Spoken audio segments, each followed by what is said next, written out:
You know that feeling when a new person joins the office and within 5 minutes, you can just tell they're going to be a problem. That was Samantha Cole. The first time Ethan Rose saw her, she was already rearranging her desk, measuring the angle of her monitor, adjusting the chair height with surgical precision, and tooting at a tiny smudge on the glass partition. Samantha had only been at Willow and Finch Consulting for 3 weeks. 3 weeks. But somehow, it felt like she had declared herself the new CEO of workplace morality. Started with small things. Harmless, almost funny. Ethan, how can you eat cake at your desk and still stay skinny? You're tempting me, you know. Sounded like a joke. So Ethan laughed. He even offered her a piece. She refused, saying she was trying to lose weight. Fair enough. But then things escalated. By the end of that very week, an email from HR hit everyone's inbox. Subject line: Office Cleanliness and Hygiene Policy Update. No more eating at desks. No exceptions. The reason? Crumbs. Keyboard damage. But the truth? Samantha. She had reported the entire team for unprofessional eating habits. Ethan couldn't believe it. For years, the office had its own rhythm. People worked hard, sure, but they also lived in the space. Eating a sandwich at your desk because of a tight deadline was normal. Snacking on a donut during a long meeting. That was office culture. That was human. But Samantha saw it differently. To her it was chaos. Disorder. Something that needed fixing. And she wasn't stopping there. On her second day, she complained about Jane's perfume. Strong, floral, unmistakable. Jane had worn it for years. No one ever complained. But now Jane had to stop wearing it. 'Cause Samantha said so. Ethan started to notice a pattern. This wasn't about hygiene or comfort. It was about control. The next battle was the team's little lottery pool. 6 of them chipped in $10 a week. Just a harmless bit of fun. They knew the odds were slim. But it gave them a sense of camaraderie. Samantha. She saw moral decay. Gambling is unprofessional, she said. What if you win millions and abandon the company? Do you realize the risk you're putting on the business? Ethan almost choked on his coffee. Thankfully, HR didn't take her side on that one. But the fact that she had even tried was enough to sour the mood. And then, the prayer mat incident. Adil, their soft-spoken colleague, had been using the stationery room for his daily prayers for years. No one minded. His mat was neatly folded. His presence was respectful, almost sacred in its simplicity. But Samantha noticed, and she did not approve. She whispered to another colleague, suggesting that personal items like prayer mats didn't belong in shared spaces. That it looked out of place. That was when Ethan's patience began to crack. You know what's ironic? Samantha thought she was fixing things. Improving the workplace. But all she was really doing was tightening a noose around a culture that had been thriving in its own imperfect way. And the final straw. The blinds. Their office corner was a sun-hating zone. Not because they were vampires.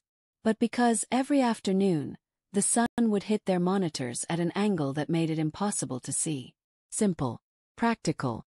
But Samantha hated the darkness. This corner gives bad vibes, she said. We need more sunlight. It boosts mood and productivity. Ethan tried to stay calm. Really, he did. But watching her march over to the blinds, fingers poised to pull them up against everyone's protests, that was it. He stood up. Look, Samantha, he said, voice steady. You've been here less than a month. You've made your preferences clear. But you can't keep changing everything because it bothers you. We've bent over backwards to accommodate you. But there has to be a line. Maybe you'd be happier sitting over where HR is.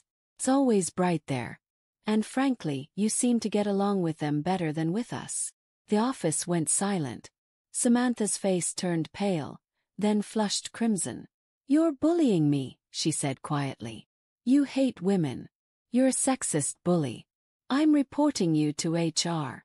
Ethan blinked. For a second, he wondered if he had actually done something wrong. Was he being aggressive? Unfair? But no. This wasn't bullying. This was setting a boundary. He sat down, heart pounding, as Samantha gathered her things and stormed out. Around him, his teammates exchanged glances. No words. Just silent, exhausted understanding. This wasn't over. Not by a long shot. But something had to change. And Ethan had just lit the fuse. By the time Samantha marched into HR, Ethan already knew what was coming. It wasn't just a gut feeling. He could practically hear the keys clacking as she fired off her complaint email. Probably with phrases like hostile work environment and gender-based harassment. She might have even thrown in unsafe space for good measure. And of course HR did what HR always does. They scheduled a meeting. A polite little calendar invite titled, Informal Discussion, Team Dynamics. Classic. Ethan wasn't nervous. He was irritated. Because here's the thing. He wasn't the type to pick fights. But being accused of bullying, of being sexist, when all he did was ask for basic respect. That hit different. The meeting room was small, with a glass wall facing the hallway. One of those fishbowl setups where privacy is an illusion and gossip grows like weeds. Samantha was already there, sitting perfectly upright, a neat folder on the table. The kind of person who probably color codes their grievances. Next to her was Julie, the HR manager. She had the expression of someone who regretted every life choice that led her to this moment. "Thank you for coming, Ethan," Julie said, offering a tight smile. "We're here to clear the air and ensure everyone feels comfortable at work." Translation. Someone complained and now we have to tick the box. Samantha wasted no time. "I felt attacked," she began, voice calm but dripping with martyrdom. "Ethan publicly humiliated me. He suggested I move away from my team. That's segregation. That's targeted bullying. And frankly, it felt misogynistic." Ethan listened. Quiet. Not because he agreed, but because interrupting would feed her narrative.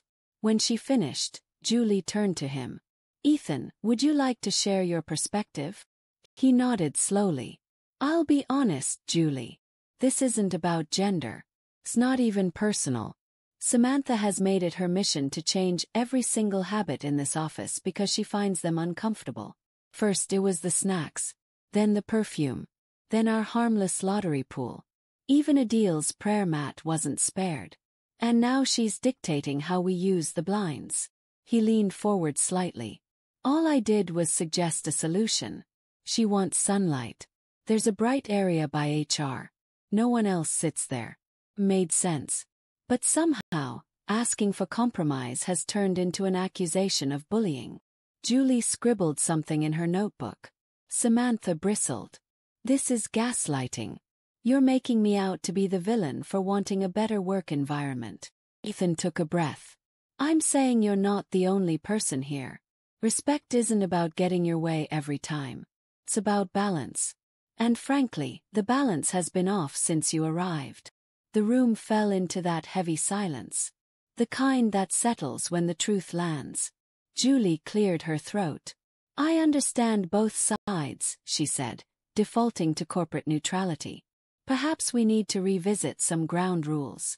But I also think it would help to have an open conversation with the entire team. Course, team meeting.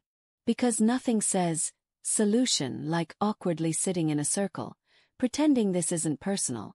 As Ethan left the room, he caught a glimpse of his reflection in the glass wall. He looked tired. Not from the confrontation. From the fact that speaking basic common sense had to be this exhausting. But the real battle wasn't in that tiny meeting room.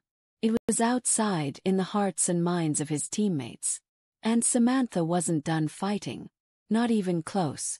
Back at their desks, the atmosphere was thick. Conversations were hushed. Glances were exchanged. Samantha sat down like a queen returning from court, her head held high. Jane rolled her chair closer to Ethan. "How'd it go?" she whispered. Ethan sighed. "As expected. Diplomatic nonsense. But they're calling a team meeting." Jane grimaced. "Of course they are.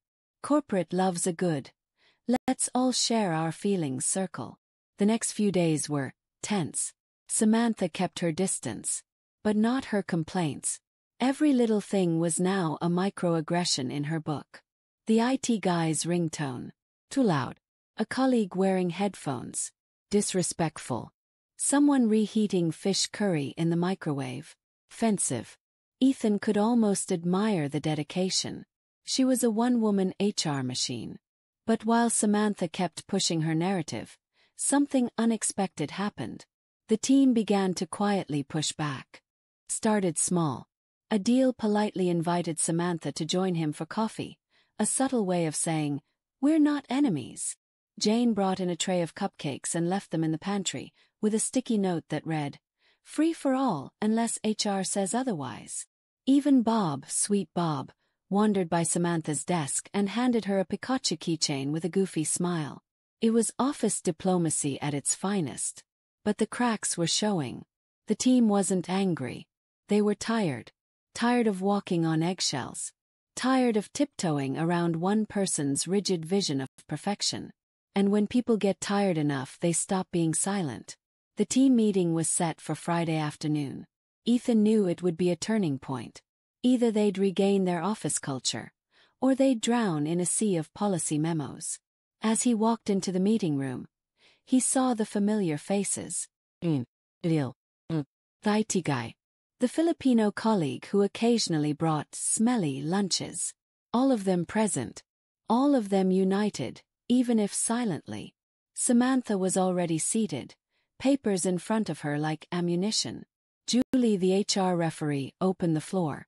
"I think we all know why we're here. Let's speak openly but respectfully." For a moment no one spoke. Then Ethan did. "Let's start with this. Who here feels bullied by Samantha?" The question hung in the air. No one raised their hand. But Jane spoke up. "I feel dictated to. Like our normal habits have become crimes overnight." Deal nodded. "I don't mind adjusting for others. But faith, food, even sunlight, these are personal choices. Respect goes both ways." Bob, bless him, simply said, "I like it here. Don't ruin it." Even the IT guy, usually quiet, added, "We're adults.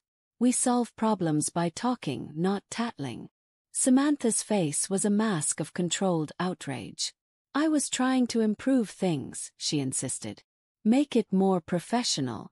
Ethan looked at her, not unkindly. "We get that.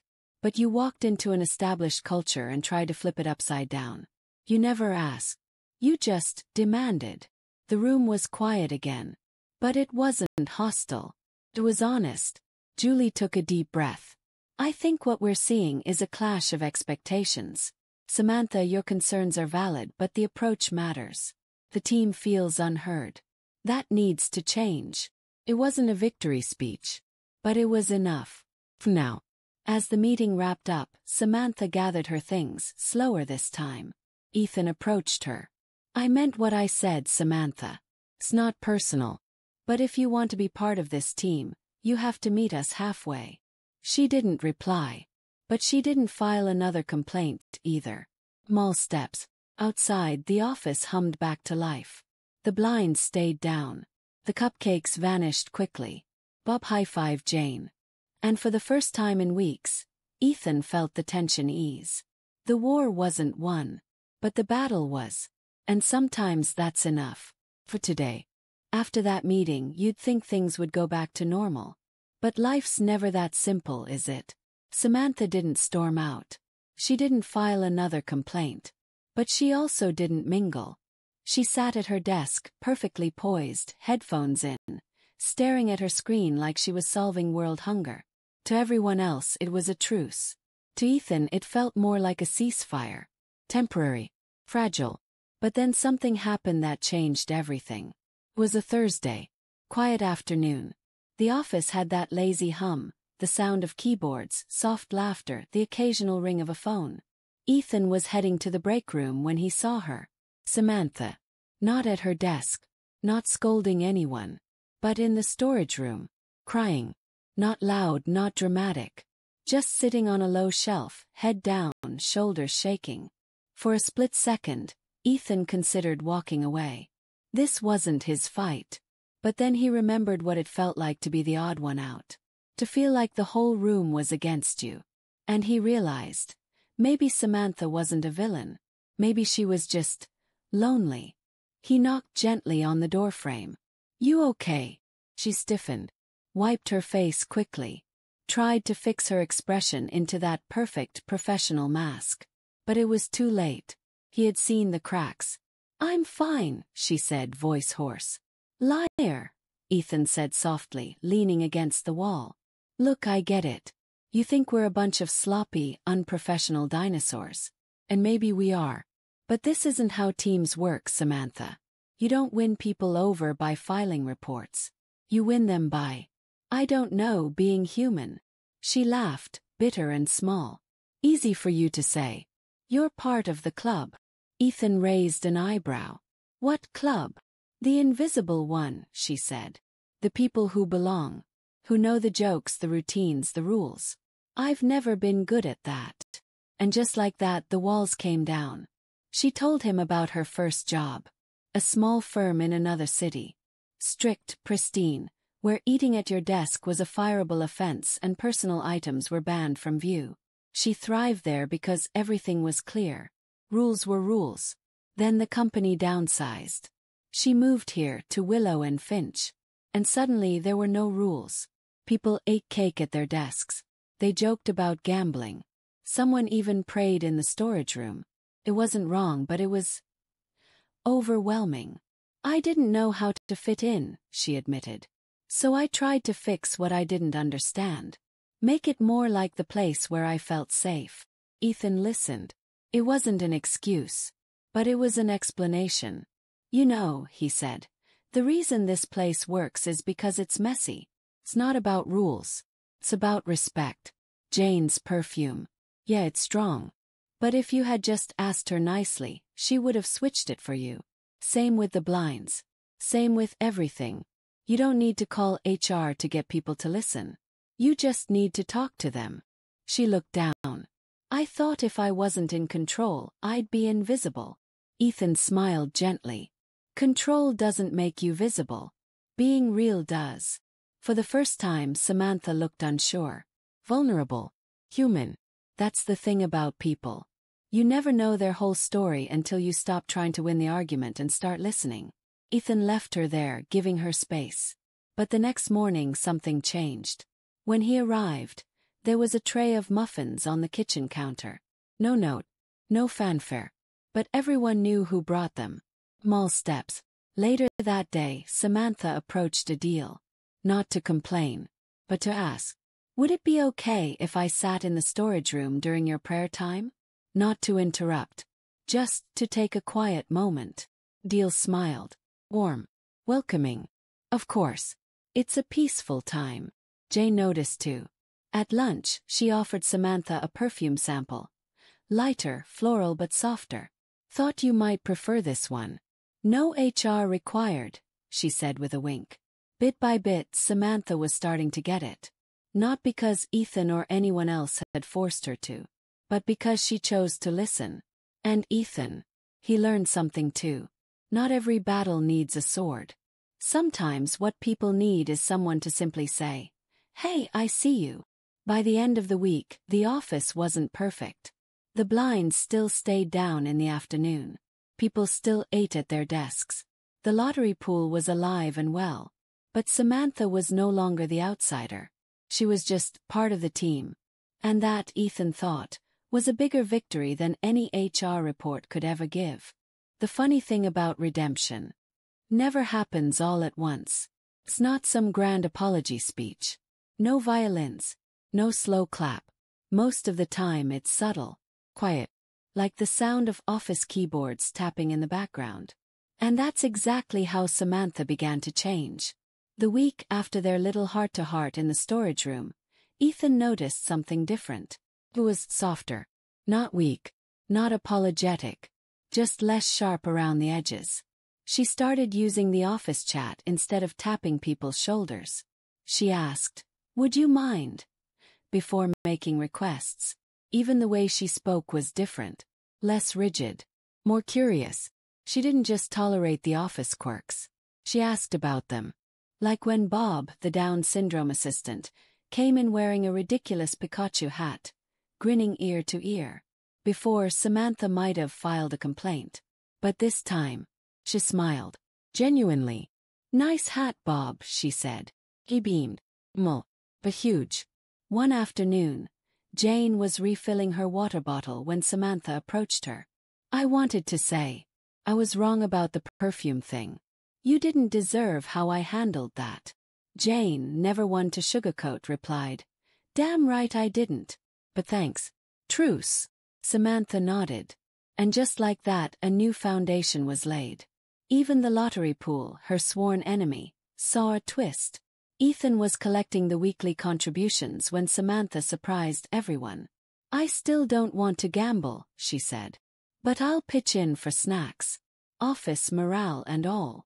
She dropped a $10 bill in the jar. You could hear the metaphorical jaws hitting the floor. But the biggest change, that came during the blinds debate. The sacred afternoon ritual where the sun tried its best to blind half the office. Samantha stood up. I've been thinking, she said. You guys hate the glare. I like the sunlight. Maybe we can compromise. What if we get those adjustable desk lamps? Soft light. Mood boosting. No glare. Win-win. It wasn't a command. It was a suggestion. A good one, too. Ethan couldn't help but grin. Look at you, solving problems the friendly way. Samantha rolled her eyes, but she smiled. For the first time, it felt like she was part of the club. No HR forms required. But here's the thing about office dynamics. People remember kindness. But they also remember courage. And Samantha's real test was yet to come. One afternoon, an unexpected email hit everyone's inbox. Subject: New Workplace Conduct Policy Proposal. Apparently, upper management had been cooking up new policies. Ones that would formalize all the things Samantha had originally complained about. No desk eating, no personal items in shared spaces, even limitations on prayer times. It was like her old self had come back from the grave. But this time, weaponized by corporate bureaucracy. The team was furious. But what shocked them all was who stood up first. Samantha. She called an impromptu meeting with Julie from HR. I need to clarify something, she said. These new proposals, they don't reflect how this office works, or how it should work. I've learned a lot in the past month. About balance. About listening. And these rules. They don't listen. They silence. Julie was taken aback.